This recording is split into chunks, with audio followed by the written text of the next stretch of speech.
Hello and welcome to Local Gov Strategy TV. Today I'm joined by Adrian McCormick, who's Deputy Chief Executive of the West Lindsey District Council. Welcome, Adrian. Hello. As a council, you're undergoing a huge change in culture from being a council that delivers services to being a business. How have you gone about gaining buy-in from the county council? I think in reality it was quite an easy process because you had two willing parties.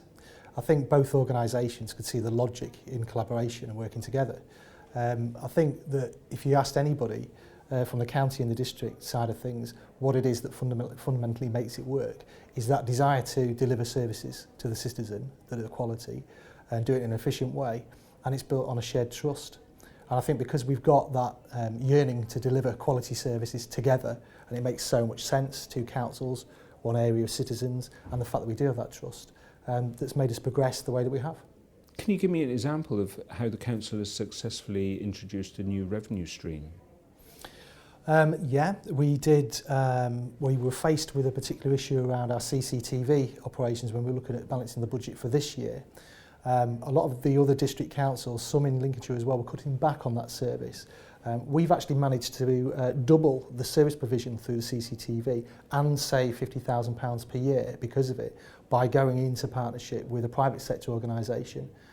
So it's a classic example of actually being able to expand the service and make money at the same time. So what did the private sector organisation bring to the table that actually it seems to be a win-win for both the council and them, and more importantly for citizens? The fact is that they already had CCT operations and services. That's the thing that they are specialists in.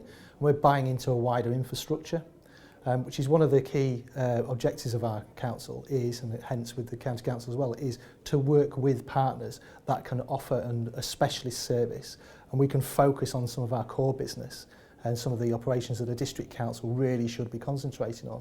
So we bought into a specialist provider that could do it more efficiently and more effective for us.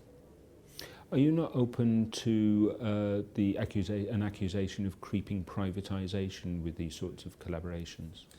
I think there will always be people that will assume that it's some kind of privatisation, there's some kind of mandate. But for us, it's not one template fits all. We look at things in their own rights and do what's right at that time.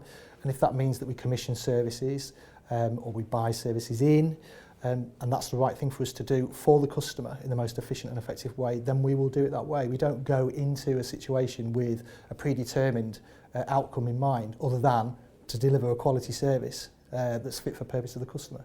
We try very hard to make sure there's no barriers. I mean, part of the reason why we've been called, referred to as the Dragon's Den Council is we're literally saying, as proactive as we are, businesses with ideas of how they can work with the council, come and talk to us.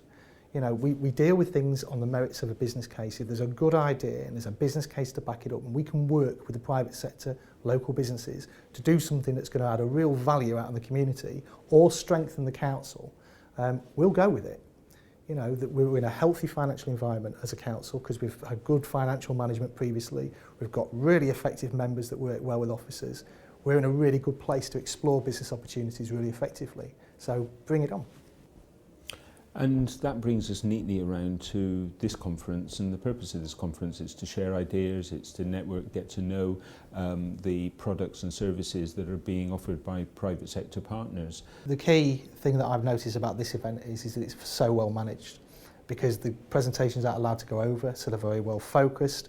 The speed dating, as I've referred to, is you meet a lot of providers in a short period of time, and I think that's important because the level of people here now, seniority-wise, they haven't got as much time as they had before. So an event like this builds so much into one go. I think it's great for providers because they get the opportunity to do a lot of work in one go. And for us, we see more in this 2 days, and we probably do 2 or 3 other events similar to this. So I think it's really, really good. I'm looking forward to tomorrow. What were the key points that you made in your presentation, and how was it received? I think, the key points we tried to get across was that, I followed the Belfast presentation, which I thought was absolutely fantastic. It was brilliant. And in a way, it was quite difficult to follow that because they've been talking about investing hundreds of millions of pounds. And we're a district council, sort of quite dwarfed by a council of that size. But so I think the message I was trying to put across on behalf of our council is that districts are doing some really effective work with the community. They're important and they should be there. And the second bit that I wanted to get across was that we were getting a bad grant settlement as a council, but we didn't just lay down. We pushed forward, and we've actually been more innovative and more ambitious. It's really kind of put our foot down even more. And I wanted to put that across, that we weren't necessarily telling people things that were necessarily original, but it's just the mindset of being entrepreneurial, looking for opportunities and not taking a one template fits all approach, really looking at the business cases and not restricting yourselves to the stakeholders and partners that you work with, and have an open mind and work as a team. And we've got a great team at West Lindsey, members and officers working brilliantly together, which has enabled us to do this and take the risks that we take.